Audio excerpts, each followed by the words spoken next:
Maître Djibi Diallo, avocat. Voilà, maître, beaucoup d'informations circulent selon lesquelles votre client aurait été poursuivi pour meurtre. Est-ce que ce sont des choses que vous confirmez ou vous influez? Non, c'est faux. Il n'est pas poursuivi pour meurtre. Il est poursuivi pour détention illégale d'une arme. Il est poursuivi pour trafic d'armes. Il est poursuivi pour usurpation de fonction, obtention d'avantages indus de la part de l'État. Et le dernier délit, c'est trouble à l'ordre public, c'est-à-dire l'article 80. Ce ne sont que pour ces faits-là qu'il est poursuivi. Et non, ce sont des faits qui sont avérés? Non, avéré, je ne peux pas le dire.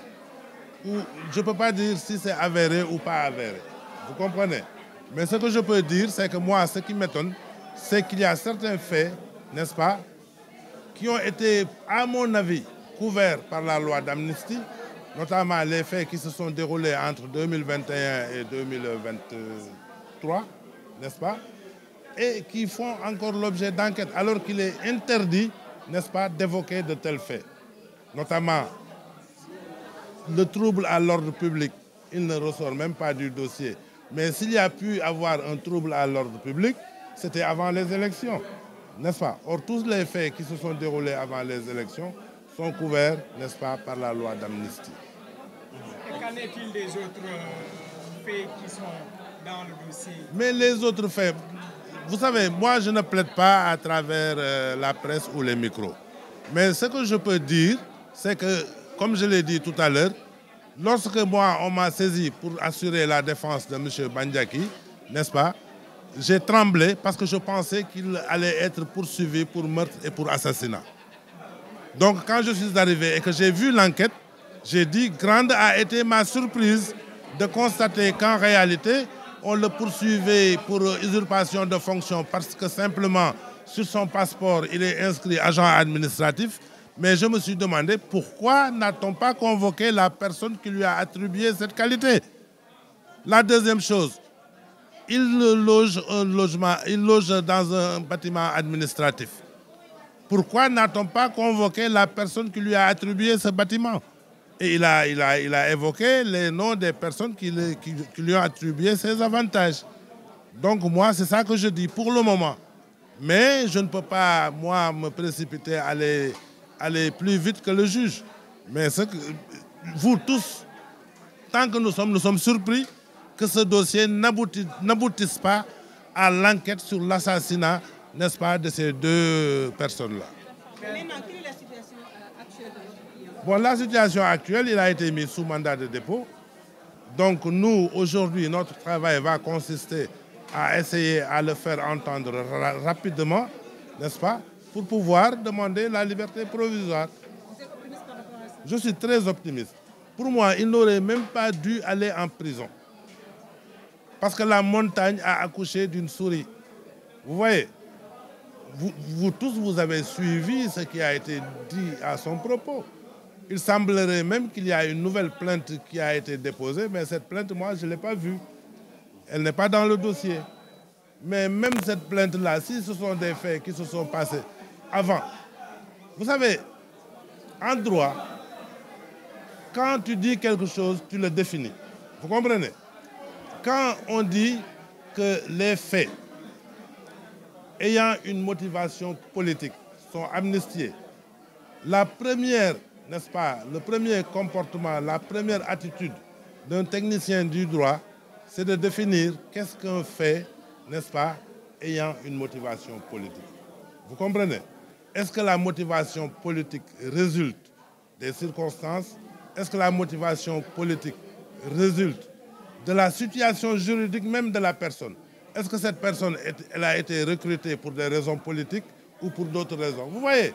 Donc c'est tellement vaste que je ne veux pas, moi, essayer de le définir ici. Mais je pense que Jérôme Bandiaki, tout ce qu'il a pu faire jusqu'à présent ne pouvait avoir que des motivations politiques. En parlant de politique dans cette situation, un point par rapport à cette situation-là? Ah, moi, je ne suis pas au courant de cette affaire. En tout cas, moi, je suis là parce que simplement, j'ai un ami commun qui m'a demandé de l'assister. nous avons un ami commun qui m'a demandé de l'assister. Et moi, je le connaissais auparavant, je savais que c'était une personne bien, magnifique, n'est-ce pas, qui était adulée, même par certains qui sont en train aujourd'hui de le poursuivre. Hein? Il était l'intermédiaire entre eux, parce que j'ai vu certains qui disaient qu'il était puissant. Oui, il était puissant par sa proximité avec le président. Et certains en ont bénéficié. Aujourd'hui, c'est ceux qui en ont bénéficié, qui l'ont lâché d'une part, et qui sont en train de l'envoyer à l'enfer d'autre part. Vous êtes le seul avocat. Amis communs, j'ai un autre confrère, Maître Faragomis, qui est son avocat attitré, qui est à côté de moi. Des distributions ont été faites, notamment à la demeure de Bandiaki et celle de Farmagom. Avait-il le droit de perquisitionner ces demeures-là? Ça, je réglerai ça devant le juge. Mais ce que je peux dire, c'est que dans un état de droit, n'est-ce pas, l'état de droit réalise toujours un équilibre entre l'autorité et la liberté. Mais l'équilibre doit être favorable à la liberté. C'est ça un état de droit. Parce que la démocratie, quand même, plus l'État s'abstient d'entraver les libertés individuelles, plus, n'est-ce pas, on appréciera cet état-là comme étant un état de droit. Vous comprenez? S'agissant de cette affaire, en l'espèce, on aurait pu convoquer M. Bandiaki pour qu'il aille répondre. Ça n'a pas été fait. La police a débarqué chez lui et il ressort du PV et des écrits même des policiers qu'ils ont dit qu'ils sont partis là-bas, c'est sur instruction de l'autorité. Alors, la question que je me suis posée, moi, quand tu me dis quelque chose, je me pose toujours des questions. Quelle autorité? Est-ce l'autorité judiciaire? Je ne le pense pas. Parce que l'autorité judiciaire ne fonctionne pas comme ça. Vous comprenez? Autorité administrative, peut-être leur supérieur hiérarchique. Pourquoi? Je ne sais pas. Vous voyez? Donc ils ont débarqué manu militari chez lui, ils ont pris ce qu'ils ont pris, ils sont revenus là-bas, ils n'ont pas trouvé des éléments, n'est-ce pas, qui étaient susceptibles de les éclairer par rapport à ce que tout le monde pensait. Quelqu'un, disent-ils, s'est présenté spontanément, il s'appelle Ndiak Diop, je crois, et qui a dit qu'il avait vu en 2021 M. Bandiaki au domicile de Farba Ngom avec des gourdins, des trucs. Mais ces faits-là, je dis ces faits-là, je le dis, sans porter des gants, même si ces faits-là existaient, ils sont couverts par la loi d'amnistie. Vous comprenez? Et dans un état de droit, on doit respecter les lois. Et c'est cela qui a justifié, n'est-ce pas, la perquisition qui a été effectuée chez Farba Ngom. Et la perquisition a été faite à son absence. Or, pour perquisitionner chez quelqu'un, il doit être présent ou il doit désigner quelqu'un comme mandataire pour qu'il soit là.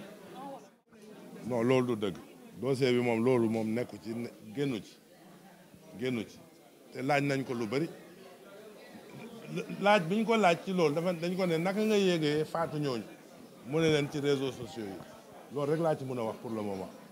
laaj nañ ko ba laaj ko yow ban est-ce que da ngay politique ban parti politique nga bokk ah loolu sax la est-ce que am nga ay biens say compte bancaire est-ce que am na xaalis vous comprenez mais une enquête portant sur un crime nekkul ci dossier bi. dañ koy toppee mooy dañu ne dafa am passeport diplomatique boo xam ne dañ cey bind agent administratif mu ne leen man agent administratif binduma ko ci waxuma ko dañ ma ko defar passeport bi damaa toog rek ñu indil ma ko ñu toppee ko ne ko yow da nga am fonction boo xam ne amuloo ci du noonu yow da nga jox sa bopp benn fonction boo xam ne nekkul mooy usurpation de fonction. ma ne leen puisque moom nee na moom dañ ko bindal mais woo leen ki ko bindal sax ngeen entendre ko mais woowuñu ko beneen bi ñu ne ko dañ laa jox kër état te amuloo ci droit mu leen man état moo ma ko jox léegi bu dee état moo ko jox wax na ki ko jox nañu woo ki ko jox ñu laaj ko lu tax mu jox ko te amu ci droit hein ñu ne ko da nga yore arme te amuloo autorisation administrative mu ne leen arme bi man ki ma ko jaay mooy goro ministre de l'intérieur moo ma ko jaay te bi moo ko jaayee daf ma ne woon daf may toppatool autorisation administrative bi ma demee ba xam ne mënul am autorisation administrative bi ma ne ko xaalis bi ma la joxoon 300 000 francs delloo ma ko nga ñëw jël si sa arme léegi delloo siwul xaalis bi nee na loolu moo tax mu téye arme bi loolu la wax. beneen bi mooy lan ñu ne trouble à l'ordre public mooy article 80 loolu pour man xam nga police bu la bëggee jàpp doo rëcc man loolu laa gis quoi. léegi perquisition yi def ci këram kër Farba est-ce que loolu yoon la déjà. xam nga perquisition moom police am na droit def ko mais condition dafa am ay conditions yu ñu ko war a defee comprendre nga loolu moo tax ma ne la loolu du lu may wax fii parce que ñun dafa am aussi déontologie def du tënk du lépp la ñuy mën a wax. Vous comprenez, on est tenu par le secret et la discrétion professionnelle am na loo xam ne bu ma ci xuusee suba ordre des avocats daf may woo.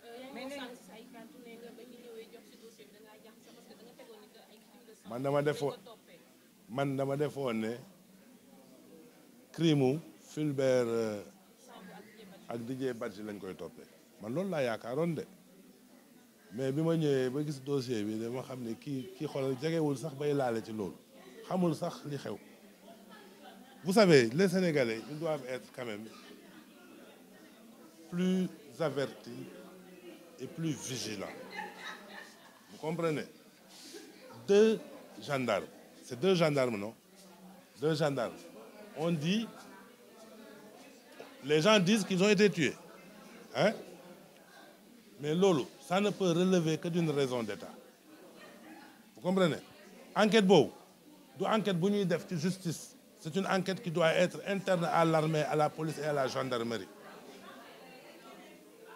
Est-ce que yaa ngi may dégg dafa am loo xam ne kenn du ko teg sur la place publique baaxul ci réew dafay tas réew dafay jaxase réew. dama ne bu dee dañ ko toppee article 80 trouble à l'ordre public ah bu dee dañ koy toppee leneen li sax mun naa ci xaw a tey tuuti mais trouble à l'ordre public bi kañ la am ça ne peut être qu'avant les élections et tous ces faits-là ayant une motivation politique ah loi d'amnistie bi couvrir na ko sànq wax naa la ci tubaab ma ne la juriste boo nekkee technicien bu ñu la waxee dara da nga koy mun a faram-fàccee bu ñu ne crime et délit motivation politique da nga naan lan mooy crime et délit ak motivation politique est-ce que qualité wu nit ki mooy définir motivation politique maanaam nit ki bu fekkente ne dañ ko jël pour des raisons politiques muy assumer des actions politiques est-ce que mënuñu wax ne kii li mu doon def yëpp politique moo ko waral comprendre nga man foofu laay waxee mais loolu du loo xam ne dama ciy jéem a convaincre opinion bi wala leneen man li ma gënoon a ñor rek ci dossier bi mooy nit ñi xam ne ci dossier bi il n'est pas question il n'est nullement question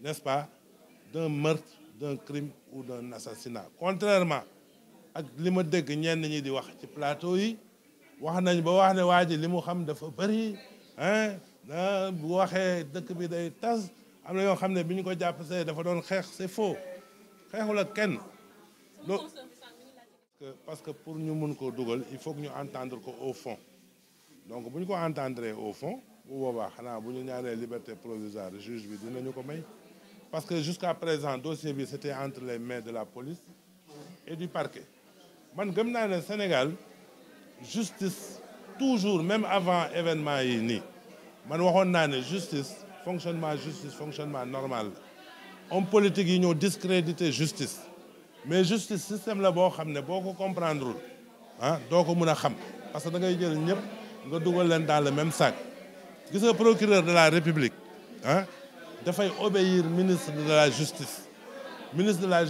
day obéir premier ministre day obéir président de la République ñooñu ay fonctionnaires lañu comprendre nga ak ñoom ñooy mener l'action publique mais gis nga juge du siège maanaam mooy le juge d'instruction ak ñi nga xam ne dañuy toog di àtte ñoom duñu obéir ñooñu ñoom dañuy àtte ci seen âme et conscience te bu ñu àttee ci seen âme et conscience même ñooñu bu ñu d'accordul ci li ñu àtte mën nañu la leen dara xam na lañ leen mënal affecté leen. waaw bu baax a baax pourquoi pas bu baax a baax am na ñu def lu gën a garaaw li mu def te am nañ liberté provisoire pourquoi pas lui. non fi mu nekk nii fi ñu toll mooy dañu bëgg juge bi entendre ko rapidement te man gëm naa ne juge bi bu liiree dossier bi ba gis dossier bi ne kii vraiment deful dara dina fexe entendre ko rapidement.